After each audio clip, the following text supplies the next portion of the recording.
In the past, she had to import most of her cotton cloth. Now, her new textile industry meets over half her needs. Western dressmaking, in vogue only since the founding of the Republic, is a new occupation. It is now a popular means of livelihood for many of Turkey's young women. Wherever there are clothes and women to wear them, there will be fashion and fashion design. The dresses modeled here by Gunselli Bazaar, Miss Turkey and Miss Europe of 1952, attest to the freshness and appeal of modern Turkey's women.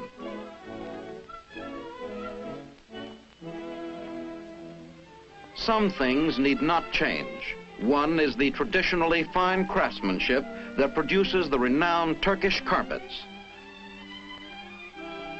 On the other hand, something entirely new is the motion picture industry.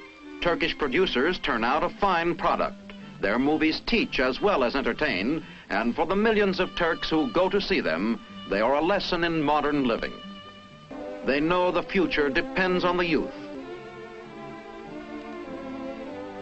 It is here in the lower schools that tomorrow's citizens are made. It is here they learn the principles of democracy that will guide their lives when they become grown men and women. Today, most of the younger generation can read and write the new alphabet. Considering that only 1 in 10 could even read in 1923, this is a singular achievement.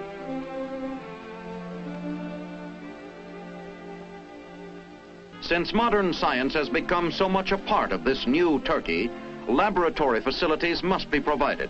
Here, Turkish students solve for themselves the problems that once confronted Archimedes, Newton, Watt, and Edison.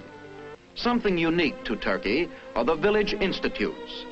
The students build their own schoolhouses and make their own clothes. In fact, half of all their school time is devoted to practical work.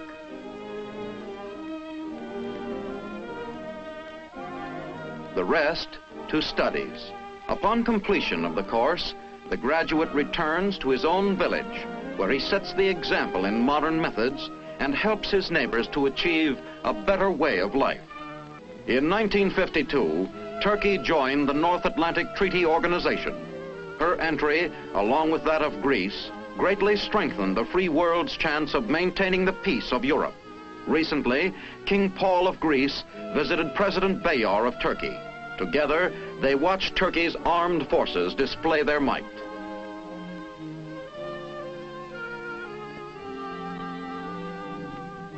The determination of these two countries to resist communist aggression is symbolized by this visit of the Greek king.